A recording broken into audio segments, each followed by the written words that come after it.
Today we are going to discuss the secondary class poem an elegy on the death of a mad dog के बारे में discuss करने जा रहे हैं जिसे ओलिवर गोल्डस्मिथ ने लिखा है।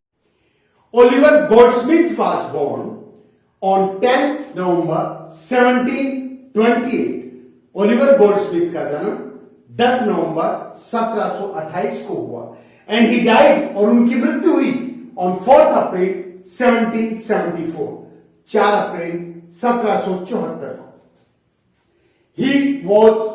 He was an Irish novelist, वो एक आयरिश नॉवेलिस्ट यानी उपन्यासकार थे, प्ले राइटर थे एंड पोएट और कवि थे। He is best known for his novel the विकार ऑफ वेकफील्ड।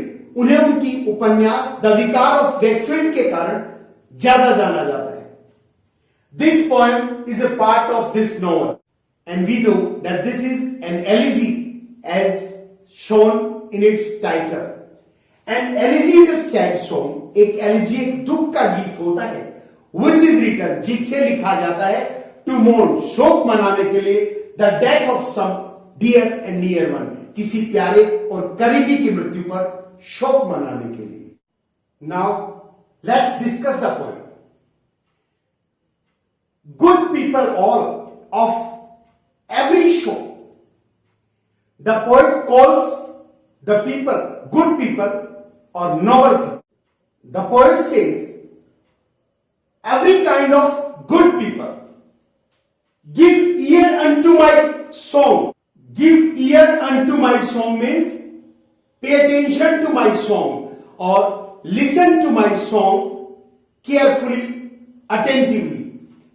ओ सब प्रकार के अच्छे लोगों कृपया मेरा गाना ध्यान से सुनो। And if you find that my song is wonders means unusually, surprisingly, short means not interesting, it cannot hold you long, it will not waste much of your time, it will not hold you for a longer period because it is a short song. In Islington there was a man. The poet says that in Islington there was a man of whom the world might say, about whom the world might say, the people might say that still a godly race means religious life he lived. The poet says that in Islington there was a man about whom people said that still he lived a religious life. आइलिंगटन में एक आदमी रहता था जिसके बारे में लोग कहते थे कि अब भी वो एक धार्मिक जीवन जीता था, भगवान से डरने वाला व्यक्ति था। Whenever he went to pray, but he lived a religious life only when he went to pray. He behaved like a religious man, a kind man, only when he went to pray. वो धार्मिक आचरण केवल तभी करता था जब प्रार्थना के लिए जाता था। A kind and gentle heart he had. People believe that he was very gentle and his heart was very soft or kind. To comfort friends and foes means enemies, he gave comforts to his friends and enemies but only with words. वो अपने दोस्तों और दुश्मनों सबको सुकून देता था, आराम देता था, पर केवल वर्ड्स से। The Ned every day he clad means gave clothes. He gave clothes to Ned every day. Every day he gave clothes to Ned people, to a Ned person. But when he put on his clothes, when he himself put on clothes, he thought that he was giving clothes, he was dressing a Ned person. जब भी वो खुद कपड़े पहनता था तो वो मानता था कि वो एक नंगे को कपड़े दे रहा है। कभी लोगों को दयालु लोगों के रूप में, जेंटल लोगों के रूप में एड्रेस करता है और उनसे रिक्वेस्ट करता है कि वो ध्यान से उसका गीत सुने। वो कहता है कि यदि वो उन्हें ज्यादा अच्छा ना लगे तो भी उन्हें घबराना नहीं चाहिए, क्योंकि यह उनका ज्यादा समय वेस्ट नहीं करेगा। वो बताता है कि आर्लिंगटन में एक आदमी रहता था जो लोगों के अनुसार एक अच्छी और रिलीजियस लाइफ जीता था, परंतु उसका रिलीजियसनेस तब तक ही रहता था जब तक वो प्रे करने के लिए जाता था। कहता था उसके पास एक दयालु और जेंटल हार्ट था। वो अपने दोस्तों और दुश्मनों सबको कंफर्ट देता था, लेकिन केवल वर्ड्स के through, not in real deeds, वास्तविक कामों में नहीं।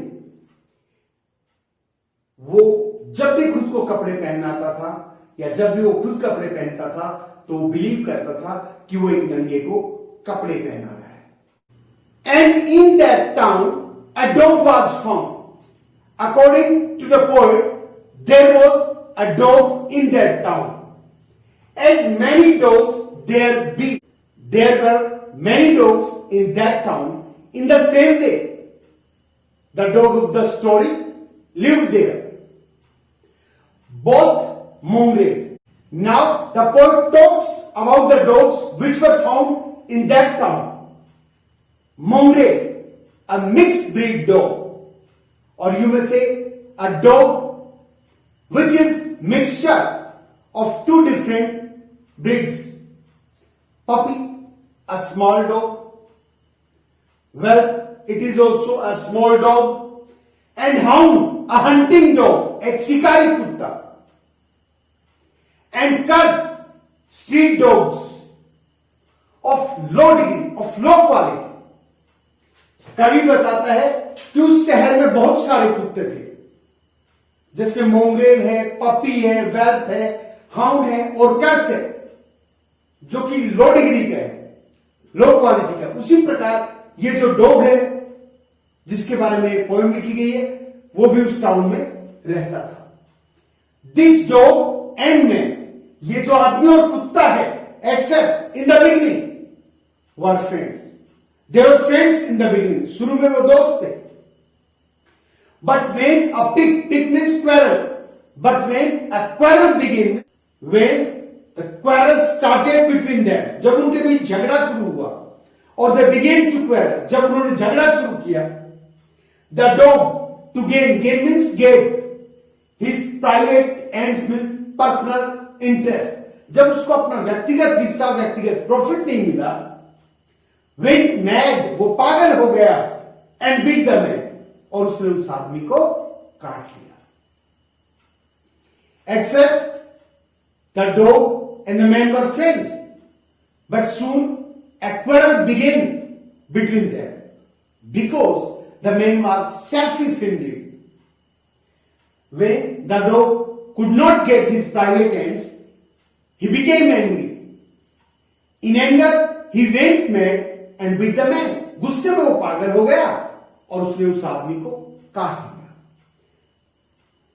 Around from all the neighboring streets, आसपास की सारी गलियों से, पड़ोस की गलियों से, the wondering means surprising, neighbours name, all the neighbours were surprise, they came running, वो दौड़ते हुए आए, and swore means declared, the man had lost his wits, कि वो कुत्ता अपने विट्स खो चुका है, means he had gone mad, वो पागल हो चुका था। To beat so good a man. Why did they declare that the dog had got mad or went mad? Why did people declare that the dog had gone mad? कि कुत्ता पागल हो गया, क्यों डिक्लेयर किया? Because according to them, he had beaten such a nice man. क्योंकि उसने इतने अच्छे इंसान को काट लिया था। No good dog can bite such a good man. कोई भी समझदार या अच्छा कुत्ता इतने अच्छे आदमी को नहीं काट सकता। The wound it seems both sore and sad. To every Christian I means to every religious person, the wound seemed to be sore means painful and sad. वो प्रत्येक धार्मिक आदमी के लिए, प्रत्येक क्रिश्चियन के लिए वो जो घाव था वो दर्द भरा और दुख वाला था. And while they saw the dog was mad, while they were declaring that the dog was mad, they saw the man would die. They also declared that the man would die because he had been bitten by a mad dog, क्योंकि उसे एक पागल कुत्ते ने काटा था. Now see the last stanza of the poem. But soon a wonder came to light. A wonder came to light means an unexpected thing happened. A surprising thing took place. एक आश्चर्यजनक घटना घटी. That showed the rogues delight, which showed that those principle-less people were lying. जिसने दिखा दिया कि वो सिद्धांतहीन people who were making mischief, वो लोग जो शरारत कर रहे थे, who were supporting that moralless man, जो moralless आदमी को सपोर्ट कर रहे थे, were liars, वो झूठे थे. The man recovered of the bite. The man recovered of the bite. Soon the man became well. He recovered of the bite. The dog it was that died, and it was the dog that died. और मरने वाला वो कुत्ता था, आदमी नहीं. जल्द ही एक आश्चर्यजनक घटना घटी जिसने दिखा दिया कि वो सारे सिद्धांतहीन लोग झूठे थे. आश्चर्यजनक घटना क्या थी? वह व्यक्ति तो कुत्ते के काटने के उपरांत रिकवर हो गया, परंतु कुत्ता मर गया. It showed that the man was more poisonous than the dog. इसने दिखा दिया कि उस आदमी में कुत्ते से कहीं ज्यादा जहर था. Now see the first question. What is an elegy? एक elegy क्या है? An elegy is a funeral song or a song of mourning. ये funeral song है या mourning शोक गीत है over the death of some near and dear one. किसी प्यारे और करीबी की मौत पर गाया जाने वाला. It is a kind of sad tribute. Tribute श्रद्धांजलि. ये उदासी भरी श्रद्धांजलि है to somebody, किसी ऐसे व्यक्ति को loved and lost, से प्यार किया गया और जो खो गया. See the next one. What does the poet urge the people to do? कवि ने लोगों से क्या करने को अर्ज किया, क्या करने को रिक्वेस्ट किया? Now see the answer. The poet urges people, कवि लोगों से रिक्वेस्ट करता है to listen to his song, कि वो उसके गाने को सुने. He assures them, वो उनको विश्वास दिलाता है that his song will not take too much of their time, कि उसका गाना उनका बहुत ज्यादा समय नहीं लेगा. As it is a short song, क्योंकि एक छोटा सा गीत है. Next question. Where did the poet live for some time? कुछ समय के लिए कवि कहां रहा था? The poet lived in a town. कवि एक कस्बे में रहा था called Islington, जिसे आइलिंगटन कहते हैं. For some time, थोड़े समय के लिए. But in this poem, परंतु इस कविता में the poet says that, कवि कहता है कि once, एक बार, there was a man, एक आदमी था in a town called Islington, एक ऐसे टाउन में जिसका नाम आइलिंगटन था. Now see the next question. What kind of dogs have been described in the poem? इस कविता में किस प्रकार के कुत्तों का वर्णन किया गया है? See the answer. Many kinds of dogs, कई प्रकार के कुत्ते have been described, वर्णित किए गए हैं in the poem. Like mongrel. Mongrel is a dog which is mixture of two different breeds. Puppy, a small dog. Baby dog, you may say. Where young dog. Hounds, hunting dogs, शिकारी कुत्ते. And curs, aggressive street dogs, जो आवारा खतरनाक कुत्ते होते हैं गलियों वाले, they are called cars. See the next question. What wonderful event happens at the end of the poem? कविता के एंड में कौन सी अद्भुत घटना घटी? सीधा answer, when the mad dog bites the man, जब वो पागल कुत्ता आदमी को काटता है, all the people fear, सारे लोगों को डर लगता है that the man will die, कि वो आदमी मर जाएगा. But what happens, परंतु जो कुछ होता है, जो कुछ घटता है, is contrary, वो विपरीत था, अपोजिट था, to their expectation, उनकी एक्सपेक्टेशन से, उनकी इमेजिनेशन से. The man becomes well again, वो आदमी तो पुनः अच्छा हो जाता है, and the dog dies, और ये कुत्ता मर जाता है. See the next question. What are the qualities of the good man? उस अच्छे आदमी की क्वालिटीज क्या क्या थी? सीधा answer, This poem is a satire. ये पोएम एक व्यंग्य है. It shows that, ये दिखाती है कि the so-called good man, वो जो कथाकथित भला आदमी था, leads dual life, वो दोहरी जिंदगी जीता है. People think him, लोग उसके बारे में सोचते हैं, to be a good man, कि वो एक भला आदमी है. But inwardly, परंतु अंदर से, he is a wicked man, वह एक दुष्ट आदमी, who tries to serve his own interest, जो केवल खुद के स्वार्थ के बारे में सोचता है, खुद के भले के बारे में सोचता है. See the next question. Comment on the ultimate fate of the good man. उस भले आदमी का अंतिम जो भाग्य था वो क्या था? अंतिम फेट या भाग्य अलग था, वो क्या था? सीधा answer, the public behaviour of a man, एक आदमी का जो पब्लिक बिहेवियर होता है, does not show his real character, वो उसके वास्तविक चरित्र को नहीं दिखाता.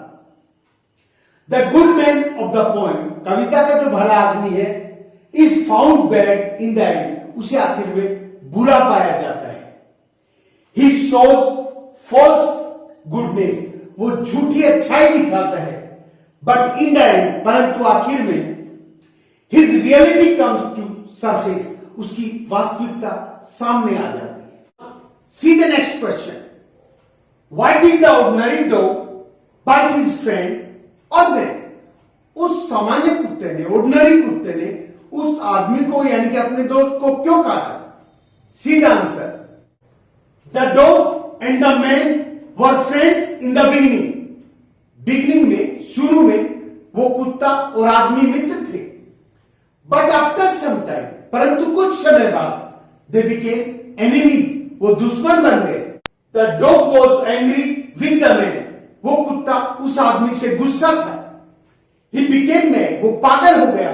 टू टेक रिवेंज, बदला लेने के लिए, अपॉन द मैन, उस आदमी से. एंड बिट हिम, और उसे काट लिया. सी the next question. What did the neighbours think about the dog? उन पड़ोसियों ने कुत्ते के बारे में क्या सोचा? सीधा answer, when the dog bit the man, जब कुत्ते ने आदमी को काटा, ऑल द नेबर्स रैन, सारे पड़ोसी दौड़े, to the so called good man, उस कथाकथित भले आदमी की तरफ. दे थॉट दैट, उन्होंने सोचा कि the dog had gone mad, वो कुत्ता पागल हो गया था, एंड बिटन द मैन, और उसने उस आदमी को काट लिया था.